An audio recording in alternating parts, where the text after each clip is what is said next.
15 மினிட்ஸில் ஒரு சூப்பரான highly healthy nutritious breakfast recipes தான் பார்க்க போகிறோம். ரெண்டுமே ரொம்ப ஈஸி செய்கிறது. ஹைலி நியூட்ரிஷியஸ், ப்ரோட்டீன் அதிகமாக இருக்கிறதுனால, ஃபைபர் அதிகமாக இருக்கிறதுனால கண்டிப்பாக வாரத்தில் ஒரு 2 நாள் எடுத்துக்கோங்க. வெயிட் லாஸ் பண்ணுறவங்களுக்கு, டயபெட்டிக் பீப்புள், ஃபர்டிலிட்டிக்கு ட்ரை பண்ணுறவங்க ரொம்ப ஈஸி செய்கிறது. ரொம்ப ஹைலி நியூட்ரிஷியஸ் கூட. அதுக்கு முன்னாடி சப்ஸ்கிரைப் பண்ணாதவங்க என் சேனலுக்கு ப்ளீஸ் சப்ஸ்கிரைப் பண்ணிவிட்டு பாருங்கள். அப்போ தான் நாங்கள் செய்கிறவங்களுக்கு கூட கொஞ்சம் மோட்டிவேஷனாக இருக்கும். 1 கப்பு பச்சை பயிறு, 1 கப்பு ப்ரௌன் காராமணி, அதுக்கப்புறம் 1 கப்பு பார்த்திங்கன்னா முளைக்கட்டின வெந்தயம். இது 3 கூட கொஞ்சமாக 1/4 இன்ச் இஞ்சி, ஒரு 5-6 சின்ன வெங்காயம், 1/4 டீஸ்பூன் கல்லுப்பு, கொஞ்சமாக கொத்தமல்லி, கருவேப்பிலை ஒரு கை நிறைய எடுத்துக்கோங்க, 1 டீஸ்பூன் சீரகம், எல்லாத்தையும் போட்டு நல்லா கொரன்னு அரைச்சி எடுத்துகிட்டு வந்துடுங்க.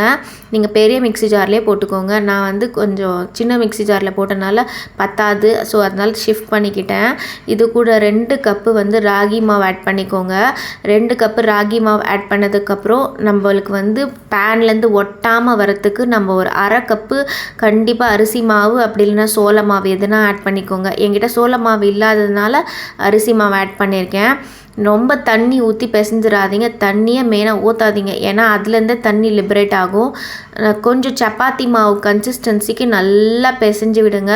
எவ்வளோக்கு எவ்வளோ பிசைறீங்களோ அவ்வளோ சாஃப்டாக வரும். பிசைஞ்சிட்டு இது கூட பார்த்திங்கன்னா ஒரு லிட்டு போட்டு 10 நிமிஷம் நல்லா ஊற விட்டுருங்க. ஊற விட்டதுக்கப்புறம் நம்ம இதுக்கு மேட்சிங்காக பார்த்திங்கன்னா ஹைலி சூப்பரான சட்னினா தக்காளி சட்னி, அப்படி இல்லைன்னா தேங்காய் சட்னி. இந்த ராகி ரொம்ப போன்ஸுக்கு நல்லா ஸ்ட்ராங்காக இருக்கும். ஸோ அதனால் வாரத்தில் ஒரு 2 வாட்டி கண்டிப்பாக எடுங்க. யூட்ரஸை நல்லா பலப்படுத்துகிற கெப்பாசிட்டி இந்த ராகிக்கு இருக்குது.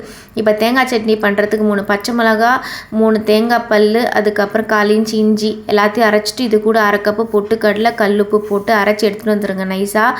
ஒரு 1/4 டீஸ்பூன் மட்டும் ஆயில் ஆட் பண்ணிவிட்டு 1/4 டீஸ்பூன் கடுகு, 1/4 டீஸ்பூன் சீரகம், கருவேப்பிலை, பெருங்காயம் போட்டு தாளித்து இந்த சட்னியில் மிக்ஸ் பண்ணிக்கோங்க. சட்னி கொஞ்சம் தண்ணியாக இல்லாமல் ரொம்ப திக்காக இல்லாமல் இந்த மாதிரி பத்தில் கரைச்சி சாப்பிடுங்க. அப்போ தான் டேஸ்ட்டு சூப்பராக இருக்கும். இப்போ நம்ம 10 நிமிஷம் கழித்து கொஞ்சமாக ஆயில் தடவிட்டு, பட்டர் ஷீட் இல்லைன்னா உங்ககிட்ட பால் கவர், ஆயில் கவர் எது இருந்தாலும் ஓகே, வாழை இலை போட்டுட்டு இந்த மாதிரி ஸ்லோவாக தட்டிட்டு சுற்றி பார்த்திங்களா கிராக்ஸ் வருது இல்லையா, அந்த கிராக்ஸ் இந்த மாதிரி ஓரத்தில் எட்ஜிலலாம் ஃபினிஷ் பண்ணி விட்டுருங்க. சேர்த்து விட்டிங்கன்னா அந்த கிராக்ஸ் எல்லாம் ஒன்றா சூப்பராக வந்துடும். அடை நீங்கள் எவ்வளோக்கு எவ்வளோ மெலிசாக தட்டுறீங்களோ அவ்வளோக்கு எவ்வளோ இது டேஸ்ட்டாக இருக்கும். இன்னும் கொஞ்சம் ஈவனாக தட்டுறதுக்கு இந்த மாதிரி கப்போ கிளாஸோ இது பின்னாடி பக்கமாக திருப்பி இந்த மாதிரி ஸ்ப்ரெட் பண்ணி தட்டுங்க. அப்புறம் பேன் நல்லா சூடு ஏறினதுக்கப்புறம் பட்டர் ஷீட்டை வச்சு ரிவர்ஸில் வச்சு திருப்பினீங்கன்னா சூப்பராக வந்துடும். இது கூட 1/4 டீஸ்பூன் நான் நெய் ஆட் பண்ணிக்கிட்டேன். இது நல்லா குக் ஆகணும். கிட்டத்தட்ட ஒரு 5 to 7 மினிட்ஸ் குக் ஆனால் மட்டும்தான் இதில் உள்ளே இருக்கிற அந்த ராகி மாவு குக் ஆகிறதுக்கு கொஞ்சம் லேட் ஆகும். ஸோ அதை அவசரப்பட்டு எடுத்துட்டிங்கன்னா பசங்களுக்கு டைஜஷன் ஆகாமல் லூஸ் மோஷன் ஆகிடும். ஸோ அதனால் ப்ராப்பராக குக் பண்ணுங்கள். 5 to 7 மினிட்ஸ் கண்டிப்பாக குக் பண்ணால் தான் அந்த அடை நல்லா சாஃப்டாக வரும். ஸோ இது கூட மேட்சிங்காக தேங்காய் சட்னி வச்சு சாப்பிட்டா செம்மையாக இருந்துச்சு. நெக்ஸ்ட்டு ரெசிபி 1/2 கப்பு அவல், 1/2 கப்பு ஜவ்வரிசி, கொஞ்சமாக 1/4 டீஸ்பூன் கல்லுப்பு போட்டு நல்லா நைஸாக அரைச்சி எடுத்துகிட்டு வந்துடுங்க. இது கூட 1 கப்பு ராகி மாவு, இது கூட நம்ம அரைச்சி வச்சுருக்கிற பவுடரு, அது கூட பார்த்திங்கன்னா 2 டீஸ்பூன் தயிர் நல்லா சாஃப்டாக வரதுக்காக ஆட் பண்ணேன்.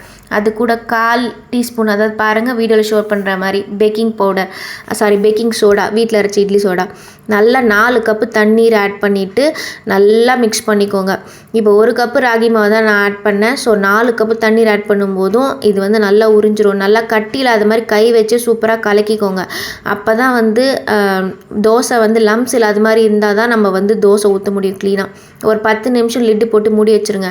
இந்த மீன்வெல் சட்னி அரைச்சிட்டு வந்துடலாம். ஒரு 3 தக்காளி, 3 காஞ்ச மிளகா, 1/4 டீஸ்பூன் கல்லுப்பு போட்டு நைஸாக அரைச்சி எடுத்துகிட்டு வந்துடுங்க. ஒரு பேனில் 4 டீஸ்பூன் நல்லெண்ணெய் ஆட் பண்ணிக்கோங்க. 1/4 டீஸ்பூன் கடுகு, 1/4 டீஸ்பூன் உளுத்தம்பருப்பு, கொஞ்சமாக கருவேப்பிலை ஆட் பண்ணி நம்ம அரைச்சி வச்சுருக்கிற விழுதியும் அதில் போட்டு நல்லா மிக்ஸ் பண்ணிக்கோங்க. அதுக்கப்புறமா மிக்ஸி ஜாரில் கொஞ்சமாக தண்ணி ஊற்றி மீதி இருக்கிறதையும் போட்டு நல்லா முழுகிற அளவுக்கு ஊற்றிட்டு ஒரு 10 நிமிஷம் நல்லா ஒரு லிட்டு போட்டு மூடி வச்சுருங்க. லிட்டு போட்டு 10 நிமிஷம் மூடி வச்சதுக்கப்புறம் ஆயில் வந்து சூப்பராக வந்து மேலே பிரிஞ்சு இந்த மாதிரி வந்துடும். வந்ததுக்கப்புறம் பார்த்திங்கன்னா ஒரு கரண்டி வச்சு நல்லா கலக்கி விட்டுருங்க. அகெயின் ஒரு 5 நிமிஷம் மட்டும் வச்சுட்டா சூப்பரான தக்காளி சட்னி. இது ரொம்ப ஈஸி, 2 மினிட்ஸ் சட்னின்னு சொல்லலாம். இப்போ பார்த்திங்கன்னா எல்லா தண்ணியும் பாருங்கள் எவ்வளோ நல்லா உறிஞ்சிருச்சு. உறிஞ்சதுக்கப்புறம் நம்மளுக்கு எவ்வளோ வேணுமோ அவ்வளோ மட்டும் எடுத்துக்கோங்க. மாவு கொஞ்சமாக ஒரு கிண்ணத்தில் எடுத்து வச்சுருங்க. இது 2 நாளுக்குள்ளே யூஸ் பண்ணிடணும். ஃப்ரிட்ஜ்லேயே வச்சா கூட, இல்லைனா புளிப்பு வந்துடும் கண்டிப்பாக. ஏன்னா நம்ம தயிர் ஆட் பண்ணுறோம்ல அதனால். இப்போ அகெயின் கொஞ்சம் தண்ணியை ஆட் பண்ணிவிட்டு நல்லா லம்ஸ் இல்லாத மாதிரி தண்ணியாகவே கலக்கிக்கோங்க. பேட்டரோட கன்சிஸ்டன்சி பார்த்திங்கன்னா தோசை மாவை விட இன்னும் கொஞ்சம் தண்ணியாக இருக்கணும். அப்போ தான் ரொம்ப சாஃப்டாக வரும்.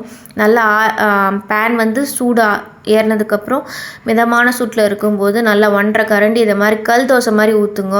ஊற்றிட்டு அதுக்கு மேலே பொடியாக நறுக்குன்னா கொத்தமல்லி, பொடியாக நறுக்குன வெங்காயம் எல்லாத்தையும் ஆட் பண்ணிக்கோங்க. உங்ககிட்ட கேரட் துருவினது இருந்தால் ஆட் பண்ணிக்கோங்க, பன்னீர் துருவினது ஆட் பண்ணிக்கோங்க. உங்களுக்கு எந்த வெஜிடபிள் வேணுமோ உங்கள் சாய்ஸில் ஆட் பண்ணிக்கோங்க. என்கிட்ட இது 2 தான் இருந்துச்சு. அது கூட 1/4 டீஸ்பூன் நெய் போட்டு ஒரு லிட்டு போட்டு மூடி வச்சிட்டேன்.